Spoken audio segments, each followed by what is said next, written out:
Iran parliamentary elections registered the lowest voter turnout at 41%. Saudi Arabia ranks first in electronic government services. Moscow and Ankara to discuss Turkey's BRICS membership. And in sports, slap fighting is gaining popularity in South Africa. Hello and welcome. Thank you for joining us. I'm Ingam Seleni. Iran has recorded a 41% voter turnout in its parliamentary elections, marking the lowest participation since the 1979 Islamic Revolution. The Interior Ministry says around 25 million out of more than 61 million eligible Iranians cast their votes in the elections held on March the 1st. This is slightly lower than the 2020 parliamentary elections, recorded at 42.5%. And this was a staggering 20% drop from the 2016 elections. So what's caused the voter apathy? BGTN's Juliet Newell with more. Ali Reza, thank you so much for joining us. Can you describe the run-up to the elections in Iran? My pleasure to be with you. And in terms of the general moods of parliamentary election in Iran, I can say it differs from the bigger cities to smaller cities. In smaller cities, the atmosphere of elections is more exciting and dynamic than the bigger cities, because in smaller cities, people expect that their representatives, a person who is going to be the member of the parliament from that city, can help them to develop their problems and to remove their problems and develop their cities in terms of the infrastructure facilities. But in bigger cities, since those cities are more developed than the smaller cities, so people do not pay attention to do things as the people who live in smaller cities do. What are the Iranians hoping will change after the elections? Iranian people are expecting and hoping that the member of the parliaments can present some proposals and pass some laws to help them to have a better economic situations and improve their livelihood. And those plans and laws can help people and can help the country to control the inflation. So there's been an official announcement that there was only a 40 or 41% voter turnout. Why do you think this is? Because the anti-Iranian TV channels a few months before kicking off the elections had run their campaign in order to boycott and make people dissuaded and somehow make people even dissatisfied with the elections. The main reason of this somehow low turnout could be, I can put it in a nutshell and say somehow the current economic situations. So what's the next step now? Votes are being counted. When will they declare the result? There are 276 seats in the Iranian parliament. So the owners of more than 230 seats have been determined. Just in few cities, the election has gone to the second round, and it's going to be held in May. So who's likely to come into power? It is really difficult to say who would be the next speaker or the head of the legislative power in Iran. I think the competition would be tight among some person who have been selected as the next member of the parliament. But I personally believe that the chance for Dr. Ghalibaf, the current Speaker of the Parliament, would be more. Thank you so much, Ali Reza, for chatting to us about those Iran elections. And we will catch up with you in April or May when the second round is completed. Thank you for having me. And Minister of Integration and Macroeconomics at the Eurasian Economic Commission, Sergei Glasyev, said Russia's chairmanship of the BRICS 2024 summit is a good platform for discussing the possibility of Turkey joining the BRICS alliance. Speaking to the media, Glasyev said, quote, "I believe that Turkey is Russia's good partner, but it is up to Ankara to decide whether to join the alliance," end quote. When Turkish President Tayyip Erdogan took part in the BRICS summit in 2018, Russian President Vladimir Putin said that Ankara might join BRICS in 2022, but this is yet to happen. Brazil and China are celebrating their 50-year partnership this year. In 2009, China surpassed the United States as the #1 importer of Brazilian products. In 2023 alone, Chinese companies imported $157 billion worth of products from Brazil. This represents 30% of Brazil's total exports. 70% of Brazilian soy goes to China. Oil and ore are other top products being exported to the East. A 50-year partnership. Brazil and China are celebrating such achievement in 2024. Yet, it has been in the past 20-some years that the partnership grew to become massive. Since 2009, China has surpassed the United States of America as the #1 importer of Brazilian products. In 2023 alone, Chinese companies imported $157 billion worth of products from Brazil. This represents 30% of Brazil's total exports. 70% of Brazilian soy goes to China. Oil and iron ore are other top products. Today, Brazil is the world's largest storehouse of food products, animal protein, and cereals. And it is precisely in the partnership with China of effective consumption that exports tend to increase. And there's also an exchange of technology between Brazil and China. China is very advanced in this area, so it is bringing opportunities within the relationship, providing innovation, providing ideas. The Chamber of Commerce and International Development of Brazil and China serves as the middleman, helping Brazilian companies to sell products to Chinese buyers, a process that is becoming increasingly cheaper and less bureaucratic. The current Brazilian administration has made an effort to strengthen such ties. Last year, President Lula and President Xi met in person. The visit resulted in 15 deals for growth. And now it's time for a short break. Stay tuned for more.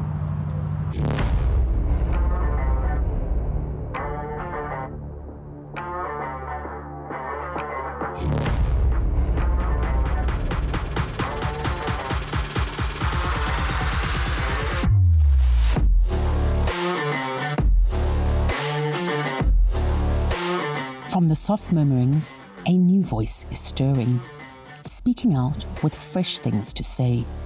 A voice not held back by the past. A voice connecting our futures. Quiet, now listen. It's time to be heard. Welcome BGTN, the official BRICS Global Television Network, a cutting-edge multimedia brand whose core mission is to educate, promote, and develop the voices of BRICS, bringing together people, places, leaders, and ideas, connecting, empowering, and inspiring. It's time for a new vision, a new unity, a new collaboration. It's time for BGTN. For the first time ever, a chance for the entrepreneur or supplier to connect with a manufacturer halfway around the world. For the first time ever, a media platform creating economic opportunities and changing lives. Ultimately broadcasting 24 hours a day live from our alliance of countries, BGTN, connecting our futures.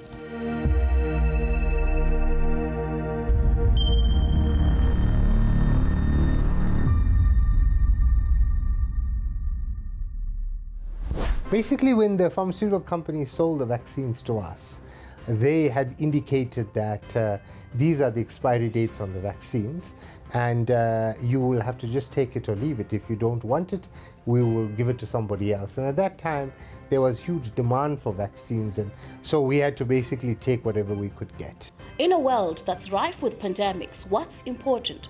Profits or saving human life? As the countries in Africa, especially within the SADC region, it wasn't. It was not easy. You could have money, but you could not get any supply. You are a medical doctor. It almost sounds like you're speaking against your field of practice. How did one man know what's going to happen to the world? If anything kills over 10 million people in the next few decades, it's most likely to be a highly infectious virus. We believe Bill Gates. Is he a doctor? No, he's not a doctor.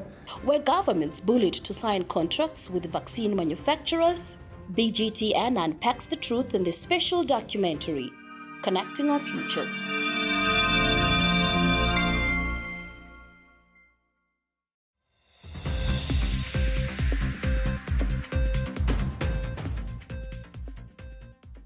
Unrealistic social media beauty and world standard expectations are exacerbating the mental health crisis of many teenagers.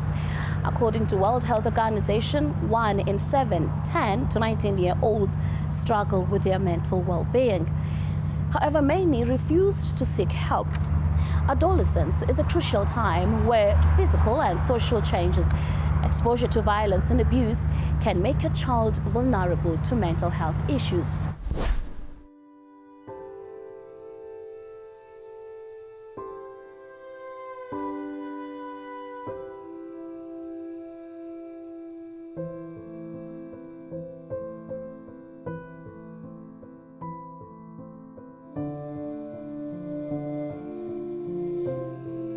I'm thinking that, I could have seen the signs if I knew about what mental health was.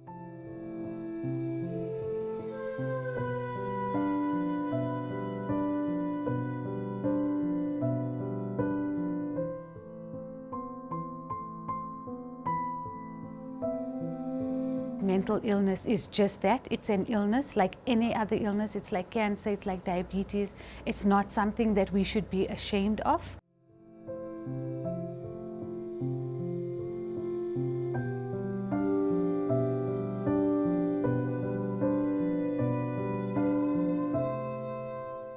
What you resist will persist.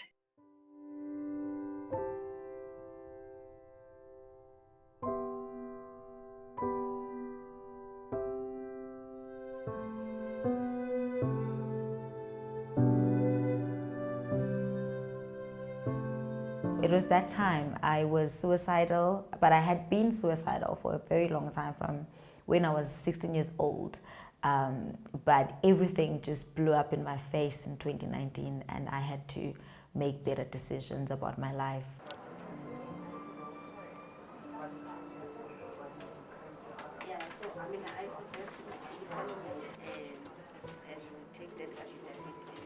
Be kind to your mind, number one. Realize that it is a real illness. Listen to what your mind is telling you and seek help.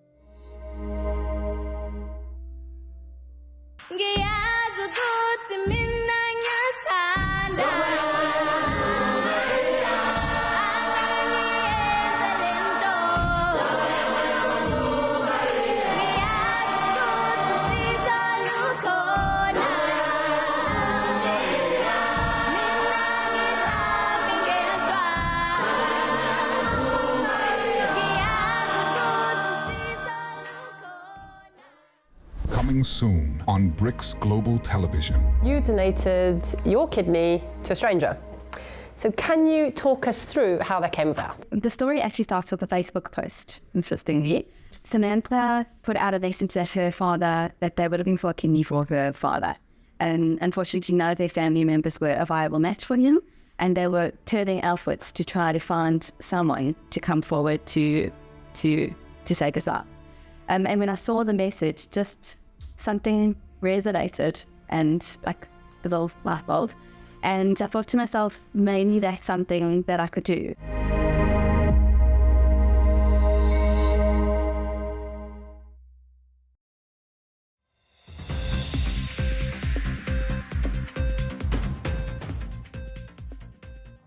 In a world that's increasingly evolving in tech and digital development, it is imperative for BRICS Plus countries to strengthen digital cooperation, innovation, develop policies that will position the alliance as first globally. Brazil, Russia, India, China, and South Africa are home to 3.2 billion people, or 42% of the world's population, and this means BRICS hold 42% of one of the most valuable resources on the planet, and that is the personal data produced by those 3.2 billion individuals. BGTN reporter Yolanda Pondo explores BRICS' agenda for sovereignty.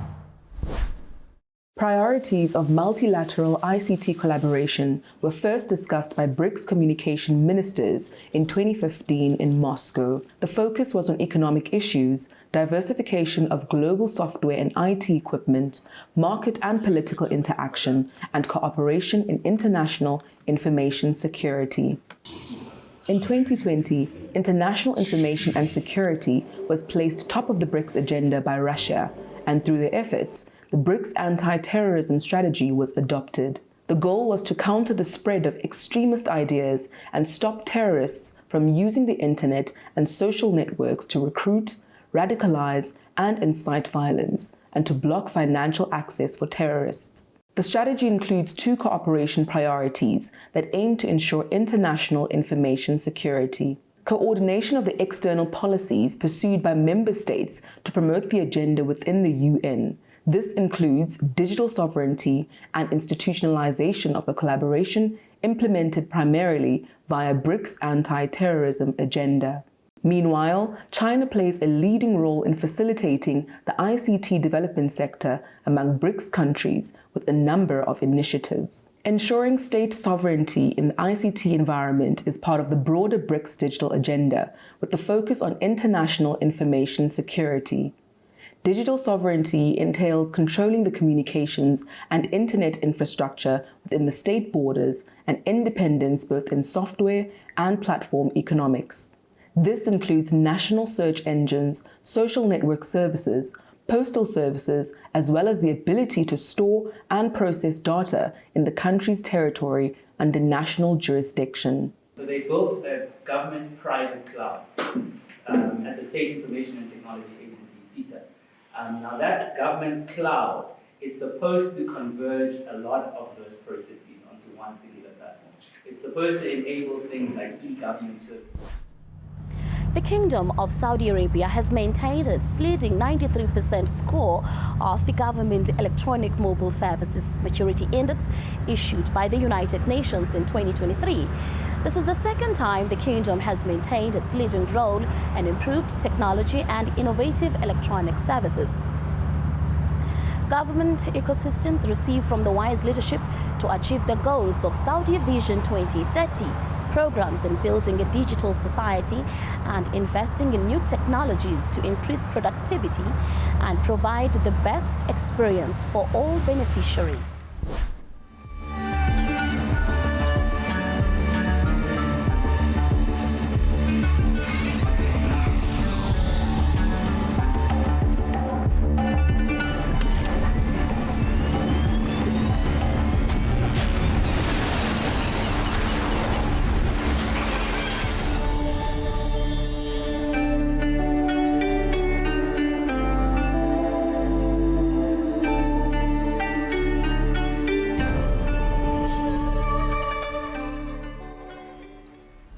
Coming soon on BRICS Global Television. This blind kid arrives. I get emotional. And he's special needs and he's blind. And they can't talk to him. So I grab him and I put him on the boxing bag and I put the gloves on and I illustrate to him, hit the bag. And just to see this child learn in 1 minute how to let his aggression go, and he loved it. And he was squealing because obviously he was mentally challenged and things like that. Just to see that, sure, it was incredible.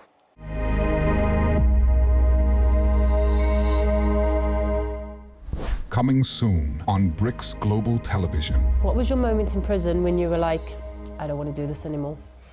I was 21 years old when I took my first life in prison. I had 1 star on my shoulder. By the age of 25, I became the first star general of the 28th, meaning that I had 4 stars on both my shoulders. I had taken 8 people's lives.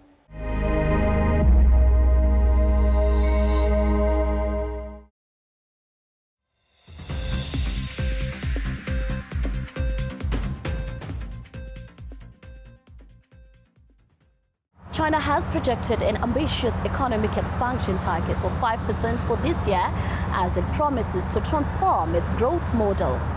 Speaking at the opening of the National People's Congress earlier this week, Chinese Premier Li Qiang said stability is of overall importance as it is the basis for everything they do. He added the country must push ahead with transforming China's growth model by making structural adjustments, improving quality and enhancing performance. Meanwhile, Moody's has raised its forecast for India's 2024 GDP growth from its initial 6.1% estimate to 6.8%. The ratings agency says India has performed well and stronger than expected data last year has led to the decision to raise the growth estimate by 0.7%. This is largely due to robust manufacturing activity and infrastructure spending. But on a disappointing note for BRICS Plus countries, South Africa has posted a 0.1% fourth quarter expansion, narrowly escaping a technical recession. This on the back of a 0.2% contraction in the third quarter. But Stats SA says 6 out of 10 industries recorded growth in the last quarter. The top performers include the mining and quarrying industry, which expanded by 2.4%, and the transport, storage, and communication industry that posted a 2.9% increase.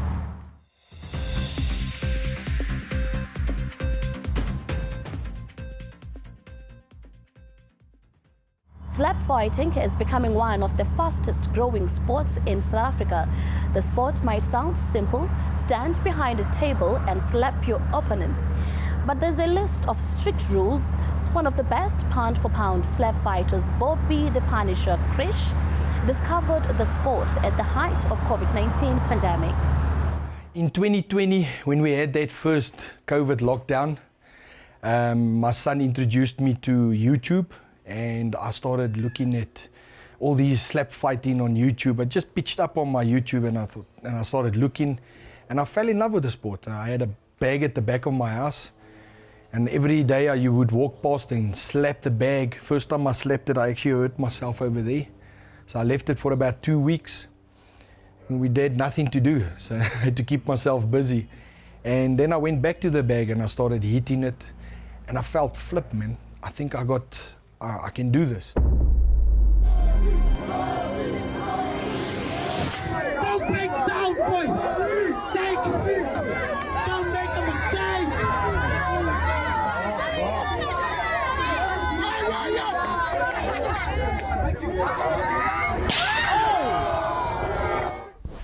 And now Ben Rekotso joins us to explain to us and tell us more about this particular sport. Ben, thank you so much for joining us. Now, some people say that this sport is another way to help men's mental well-being. How so? Look, there's some people that we found during our journey interviewing these slap fighters, and he almost committed suicide last year, but he found slap fighting through Bobby Krish, the big Punisher. He's a pound-for-pound slap fighter in South Africa today, one of the best. So he joined Bobby, and today he's a slap fighter, and he's found it sort of a new lease of life. And now touching on the rules and regulations, can teenage boys join, or this sport for now is only for grown men? Grown men, you must be an adult, you must sign a contract, you must adhere to the rules and regulations. It's not just about anybody. You need to have to go through the medicals, like somebody with high blood pressure. You can't be allowed to jump on that table and take a slap. It's not about jumping on the table and slap somebody. I wonder, how does one prepare for this kind of sports? What, do you train your arms to be stronger? They train their arms to be stronger. You'll be surprised. Sometimes they slap the bag, slap the weights. It's amazing. exercise your neck. There are a lot of exercises. I think people will be taken through that because we do have an event coming through, and you'll be able to learn more about slap fighting. There's a lot involved.